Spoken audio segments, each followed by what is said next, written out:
Kannur Anjarakandy dental കോളേജിലെ വിദ്യാർത്ഥി നിതിൻ രാജിന് നീതി വേണമെന്നാവശ്യപ്പെട്ട് കെഎസ്യു കളക്ടറേറ്റ് മാർച്ച് നടത്തി. മാർച്ച് കെഎസ്യു സംസ്ഥാന പ്രസിഡന്റ് അലോഷ്യസ് സേവ്യർ ഉദ്ഘാടനം ചെയ്തു. നിതിൻ രാജ് ജാതിവെറിയുടെ പേരിൽ ആത്മഹത്യ ചെയ്യേണ്ടിവന്ന സംഭവത്തിലെ പ്രതികളെ സംസ്ഥാന സർക്കാർ സംരക്ഷിക്കുകയാണെന്ന് അലോഷ്യസ് സേവ്യർ പറഞ്ഞു. ആഭ്യന്തര വകുപ്പ് പരാജയമാണെന്ന് വീണ്ടും തെളിയിക്കുകയാണ്. നിതിൻ രാജിന്റെ മരണം കഴിഞ്ഞ് 17 ദിവസമായിട്ടും പ്രതികളെ അറസ്റ്റ് ചെയ്യാൻ സാധിക്കാത്തത് ആഭ്യന്തര വകുപ്പിന്റെ പരാജയമാണെന്നും അലോഷ്യസ് സേവ്യർ ആരോപിച്ചു. സാധിച്ചില്ലെങ്കിൽ പിന്നെ ഇവർ പണി നിർത്തി മറ്റെന്തെങ്കിലും പണിക്ക് പോകുന്നതാണ് ഏറ്റവും നല്ലതെന്ന് പറയാൻ കെഎസ്യു ആഗ്രഹിക്കുകയാണ്.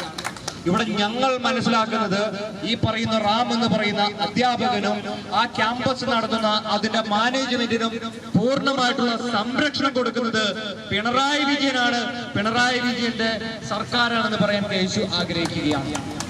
നമുക്കറിയാം, ഈ കേരളത്തില് വലിയ രീതിയിലെ സമര പോരാട്ടങ്ങൾക്ക് അല്ലെങ്കിൽ വലിയ സമരങ്ങൾക്കെല്ലാം നേതൃത്വം കൊടുക്കുന്ന സംഘടനയാണ് SFI. അന്ന് ഹൈദരാബാദ് സെൻട്രൽ യൂണിവേഴ്സിറ്റിയിൽ രോഹിത് വെമുല എന്ന് പറയുന്ന ഒരു ചെറുപ്പക്കാരൻ മരണപ്പെടുന്ന ഒരു സാഹചര്യം ഉണ്ടായപ്പോൾ വലിയ സമര പോരാട്ടങ്ങൾക്ക് നേതൃത്വം കൊടുത്ത ആ സംഘടനയാണ് SFI എന്ന് പറയുന്ന സംഘടന.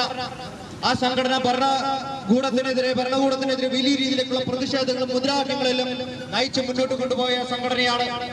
എന്നാൽ ഇന്ന് മുഖ്യമന്ത്രിയുടെ നിയോജക മണ്ഡലത്തിൽ ഒരു വിദ്യാർത്ഥി ജാതീയപരമായ അധിക്ഷേപം നേരിട്ട് തൻ മരണത്തിലേക്ക് പോയിട്ട് ഒരക്ഷരം മിണ്ടാൻ ഈ സംഘടനയ്ക്ക് സാധിക്കുന്നില്ല എന്ന് പറയുമ്പോൾ SFIയുടെ കൈകാലുകൾ ബന്ധിക്കപ്പെട്ടിരിക്കുന്ന അവസ്ഥയിലായിരുന്നു കഴിഞ്ഞ 10 വർഷക്കാലം. മാർച്ചിൽ കെഎസ്യു ജില്ലാ പ്രസിഡന്റ് അഡ്വക്കേറ്റ് EK അൻഷിദ് അധ്യക്ഷത വഹിച്ചു. കോൺഗ്രസ് വക്താവ് അഡ്വക്കേറ്റ് VR അനൂപ് മുഖ്യപ്രഭാഷണം നടത്തി. കെഎസ്യു സംസ്ഥാന ജനറൽ സെക്രട്ടറി ഷംലി കുരിക്കൽ സംസാരിച്ചു. ഉദ്ഘാടന പ്രസംഗത്തിനിടെ പോലീസ് ആക്രമിച്ചെന്നാരോപിച്ച് പ്രവർത്തകർ പോലീസിന് നേരെ പ്രതിഷേധം നടത്തി.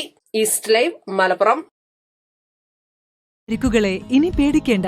എല്ലാവിധ സ്പോർട്സ് ഇഞ്ചുറികൾക്കുമുള്ള സമഗ്ര പരിഹാരം ഇവിടെയുണ്ട്. ABC orthopaedic hospital, near Kairali theatre, Calicut road, Manjeri.